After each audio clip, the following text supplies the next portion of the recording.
is Donna, and you're watching The Chick Eye Show, where we're going to show you the basics of your single lens reflex digital camera. If you have a camera that does not have interchangeable lenses, then possibly these videos still might help you understand how your camera works when it's set on automatic, so that you can maybe fool the camera and get some pictures that you would like to get. Okay, so we're gonna first talk about the Chick Eye. And before we start, I just want to tell you, if you have questions or you'd like to make comments or you'd like us to talk or me to talk about certain items on your camera, then please leave comments below.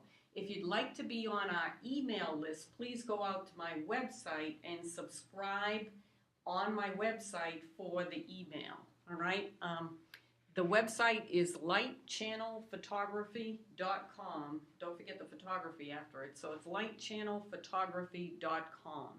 And you can subscribe to my email. You can also subscribe to the station, so if we put out new videos on the station, then you should see those new videos. Okay, so Chick Eye. What I want to talk about today is 3 items, really 3 items, maybe 4 items, that I need you to find in your camera manual so that as we go along, you'll know how to adjust them. And I want to tell you what they do so that you understand why we need to know what they are. Okay, so when we talk about Chick Eye, what we're talking about is the eye of the chick. The chick has legs and the chick has an eye right now. Okay, so when we draw an eye for the chick, we have the eye, we have the iris. Actually, we have the color of the eye. We got a blue eye here. We've got an iris in the middle of the eye, all right? And so what's important here is the iris of the eye. So I want you to think of the iris of the eye like the lens that's on your camera, and I want you to realize that inside the lens of your camera, there is an opening that gets bigger and smaller. So if your lens opening is this big, then the widest it would be is maybe a little smaller than that. And then it probably can close all the way down really small. What that's doing is it's adjusting how much light is coming through the lens of the camera. All right, it's adjusting how much light is coming through the lens of your camera. So if you think about the iris in your eye, what happens is when you go into a bright light, then your iris closes down because the light's very bright. And because the light's very bright and your iris is closed down, then the focal point gets spread out and you have a lot more distance that you can see. You've got more light out there, more distance. So as your iris closes down, you've got more depth of field, okay? If your iris is larger or open more, let's say you go outside and it's dark outside and you're in the moonlight and you're trying to see, your iris opens up more because it wants to let in more light. So even though it's letting in more light, there's not that much available light and it can't see that good. And so perhaps what's right in front of you is in focus, but the background is kind of blurred out. It's kind of blurred out. It's like not there. Just a little fuzzy because you can't see that good because there's not enough light. So I want you to think of the aperture of your camera lens. That is like the iris in your eye. So it's the aperture inside that camera lens that closes and opens, depending on the amount of light. Because the camera does it automatically, when you have it set on automatic, you're not in control. What I want you to do is find out through your camera manual how to control it. Okay, that's basically what I want you to look up before you get to your next lesson. So, I just want to talk a little bit about what it does so that you understand why we're trying to figure it out. The iris, okay, let's think about it like the lens on the camera. So I'm drawing a lens, right? It's kind of a skinny lens, but not exactly in proportion, right? So at the end of the lens, and this is actually bigger than the lens, right? If the opening to the lens was this big, all right? If the opening to the lens is that big, and I have and this marker isn't working real great. I don't know if it's easy enough to see, but I'll show you a basic graphic print of it shortly so that you can see it better. Basically, what you have is different openings inside the lens. So let's say this is the end of the lens, right? And the different openings, if the opening that's the smallest is going to be the biggest number. So when we talk about aperture of a lens, we measure it in f-stops. They measure it in f-stops. The f-stop in the middle, if you're using automatic on the camera, it will only take a picture if it's within a certain range of f-stops depending on the lens, right? Because the camera itself will read the lens. If the camera reads the lens properly, then it will only give you a certain range of f-stops for that lens. But let's say the range of f-stops, it only goes up to, let's say, f16, all right? So f16 is the smallest one, the biggest number but the smallest opening. On the outside edge, I might have f1.4, okay? 1.4 is the bigger opening, okay? That's the bigger opening in the lens, but it's a smaller number. So the bigger opening is a smaller number. The smaller number, the bigger number is the smaller opening. The smaller number is the bigger opening. It's reversed, right? It really gets people screwed up. That's why people have so much trouble with the aperture. But the reason this is happening, you have to think of it like the iris in your eye. When the iris closes down, there's more light and you can see more things. There's more depth. There's more focal depth, okay? So when we have a large f-stop, a small opening, we have a lot of light, and we have a lot of things in focus. We can see a lot of stuff. All right?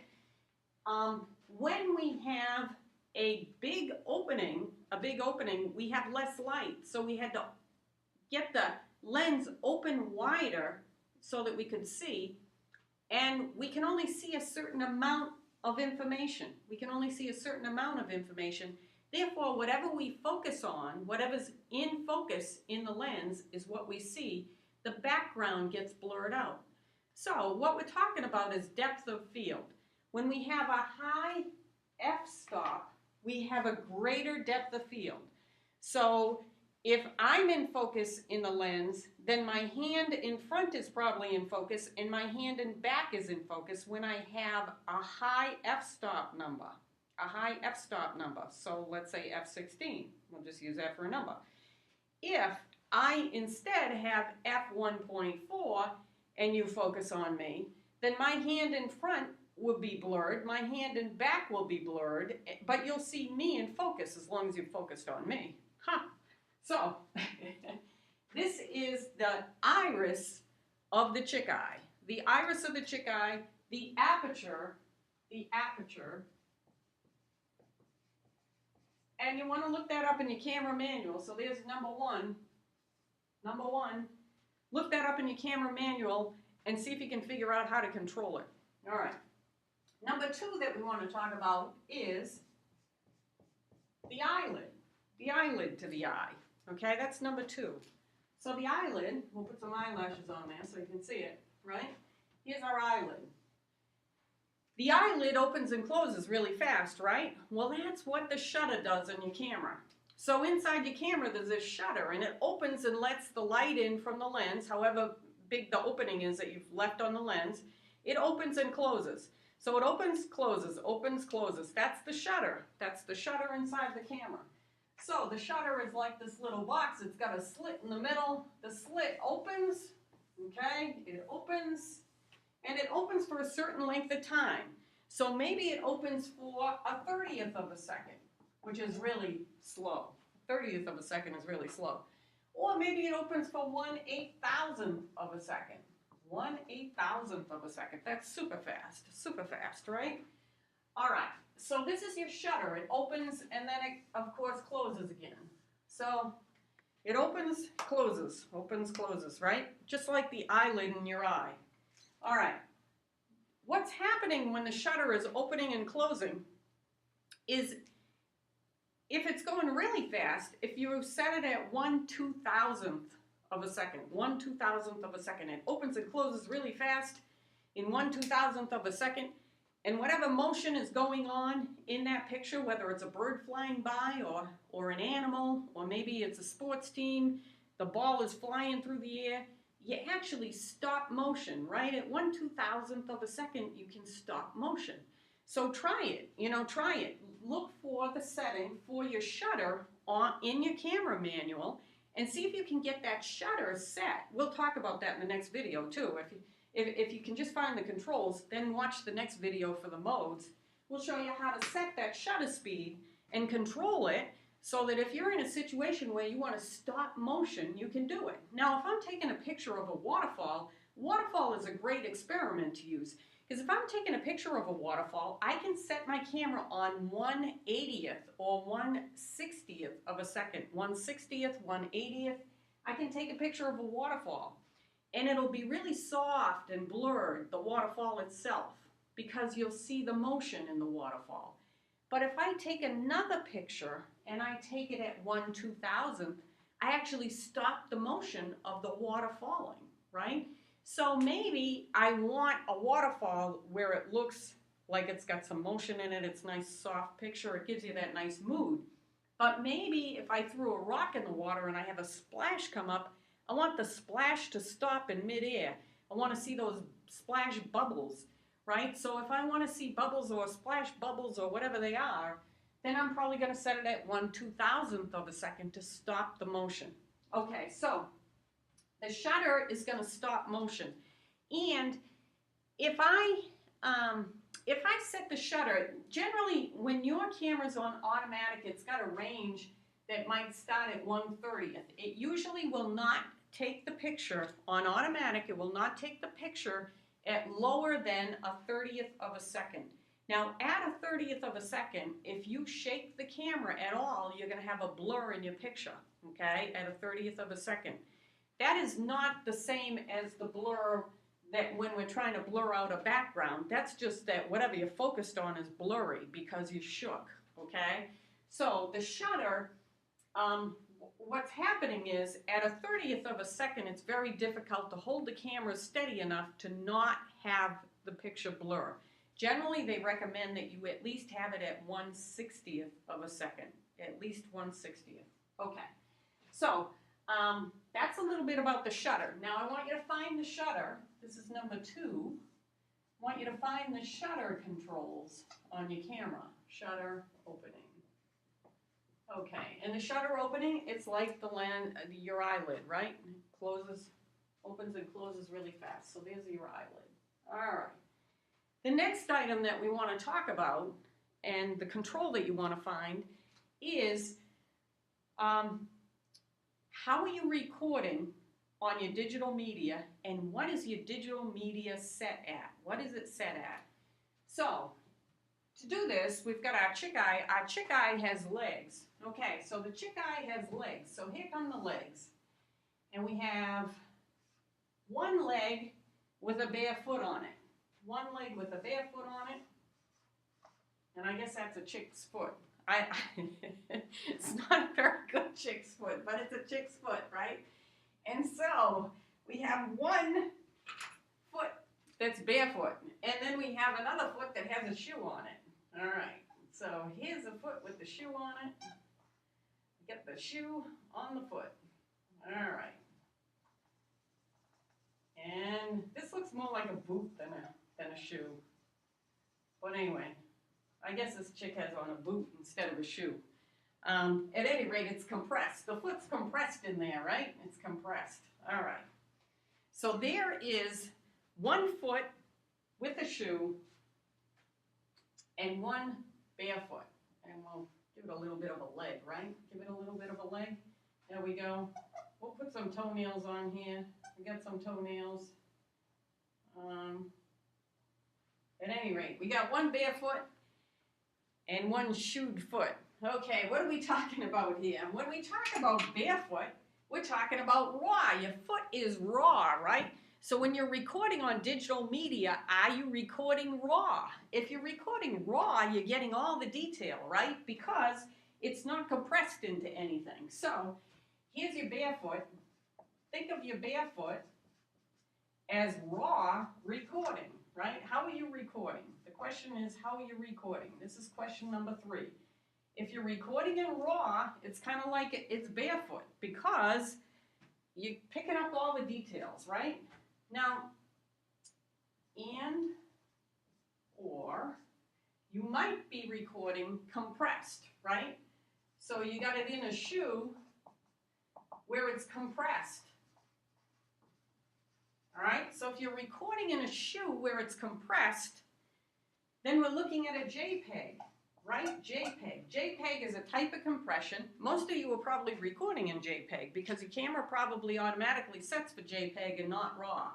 So you want to go in the menu and you want to see whether you're recording in JPEG or whether you're recording in RAW, or maybe you're recording in both. I like to record in both, so I went into my camera, took the defaults off, set up for RAW and JPEG. Now, what's the difference? Again, the JPEG is a compressed file. When you have a compressed file, you lose some of the detail, so you don't have all the detail.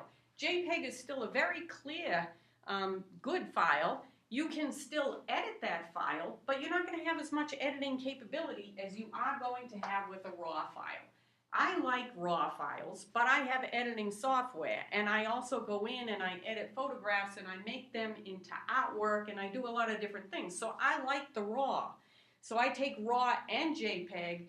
If I'm just putting a photograph out on the internet, I'll generally use that JPEG, edit it just a little slightly maybe. Sometimes I don't edit anything, it just goes out the way it is. So the idea here with our class is to get you used to these controls so that you can get the exposure right to begin with, and then you'll have a good JPEG and you really won't need a RAW unless you like to do editing. Now, if you do a lot of editing, then maybe you want to record in RAW. But you know what? Editing isn't as fun as going out and taking the pictures. So you really want to get your exposure right. You want to learn how to get the exposure right so that you don't have to do a lot of editing. There's no sense in doing the editing. The picture looks good, you just put it out there, right? Okay, so we got RAW and we got JPEG. You got to go into the manual and figure out in the menu, that'll be in the menu. That's usually not one of the buttons on the camera. Usually in the menu somewhere, you'll find whether you're recording in RAW or JPEG, and you want to determine whether you'd like to record in both. Now, when you record, this is the 4th item. When you record, here we are in the mud, right? Here's the mud. There's the mud. We're stepping in the mud. We pick up everything with the barefoot, but just a shoe print, right? Just a shoe print with the compressed. All right. So this is a digital media, right? That's a digital disc. It's the mud, right? It's going to be mud if you don't get the picture right, right? So you don't want a muddy picture. You don't want a muddy picture. You want a clear picture. Okay, so what we're looking at here is your ISO. We want to know what the ISO setting is. So question number 4 in your manual, see if you can figure out what the ISO setting is set on. The ISO setting for your particular camera, it's probably set up to take better pictures at one particular ISO setting or maybe a range of settings. So what you want to do is check with your camera manufacturer. So the camera, for example, I have a Nikon 300D camera, all right? My representative tells me that the ISO setting of 200 is where it records the best. So I set it at 200. I don't know if that's accurate or not, but I start at 200 and then I adjust it based on what I'm doing and what I want to come up with. Okay, so the thing to understand about this ISO setting, it's not anything to do with the shutter speed and nothing to do with the aperture. The only thing it has to do with is how to record. So it's a standard of measurement that says if you're in bright sunlight, then you should be setting your camera aperture at this number and your shutter speed at that number. Okay, that's what it's telling you. So there are different ISO settings. So if I'm using 200 most of the time, my problem becomes when I'm in a low light situation. I'm in a low light situation, I'm outside in the moonlight. I'm in a low light situation, I'm watching a show, I'm watching a dance show, and they tell me I can't take any flash pictures, but they'd like me to take some pictures. So I have no light at all. I just have the spotlight on the couple that's dancing. That's all I have available to me. So when that happens, I can't use an ISO of 200 because when I use an ISO of 200, I'm getting a high quality picture But the high quality picture requires more light, and I don't have enough light. So what I want to do is I want to change the ISO setting on the camera when I'm in different situations. Generally, I'll leave it on 200 if I can, but I might want to set it to 400 if I'm outside taking something in the dark. Maybe I've got it set at 400 to do fireworks, okay? I might do fireworks at 400. Maybe I have to go a little higher to do fireworks, 600, 800, whatever it might be. Okay. If I'm inside and I only have a spotlight, generally I'm going to be at least 1600 for my ISO. This is the ISO setting, not the shutter speed setting. Don't mix them up. The ISO setting at 1600 or 2500, somewhere in that range, if I'm indoors and I've just got a spotlight on a couple and I'm trying to take a picture with my digital camera. The only way I'm going to get it is if I adjust this ISO, and then I'm going to set my shutter speed down really low. I'm probably going to see them dancing. I'm going to see the motion because I have to have the shutter speed down low and I have to have the aperture up wide, right? So I got to be really careful when I'm focusing, and probably if they're dancing, when they do a stop for a second and I know they're not going to move for a second, that might be the second that I push the shutter, right? So there's different things that you have to do depending on your lighting situation. You can't always do what you'd like to do. If the room is very well lit, I can change all those settings and I can probably use an ISO of 200, but in the dark, I'm not going to be able to do that.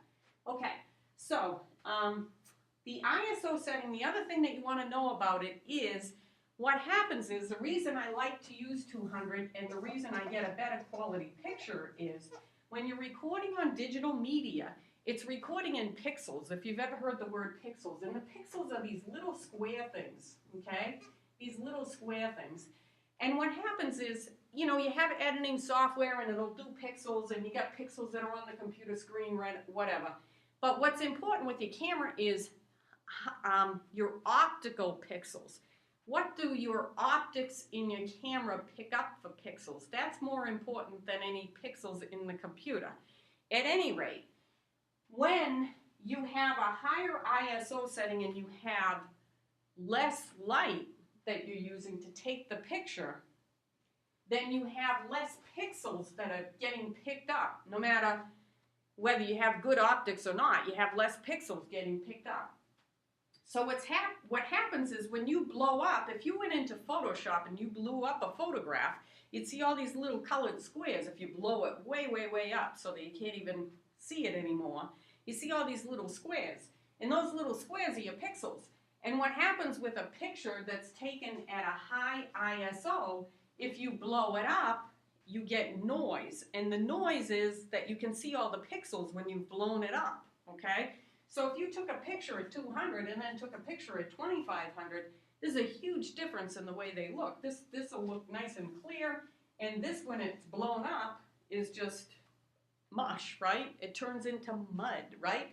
So, so in any situation that you're in, you're going to be better off if you have a lower ISO setting, but also check with your camera manufacturer to see what that camera is rated for, what have they adjusted it for, what does it take the best pictures at. Okay, so the 4 things that you want to do before you look at the next video is find out where the aperture settings are, find out where the shutter settings are, and find out whether you're recording in RAW or JPEG. Go in the menu, figure out which one you want to record at, and if you don't know, just use JPEG for now. And then number 4, what's your ISO setting on? And if you don't know from the camera manufacturer, sorry, I'm trying to talk too fast, then use 200. Set your ISO at 200 to start with. It'll give you some nice pictures. Okay, so the 4 things you need to know. We'll talk to you again shortly in the next video. If you have any comments or questions, put them below. If you would like to get emails from me on workshops that are coming up or things that are going on, then go out to my website, lightchannelphotography.com, and subscribe to my email list. Otherwise, you can subscribe to my videos here, and when I post new videos, you'll see them. I don't know, I don't get your email when you post down below. So, I mean, if you want to be on the email list, you'll have to go out to my website.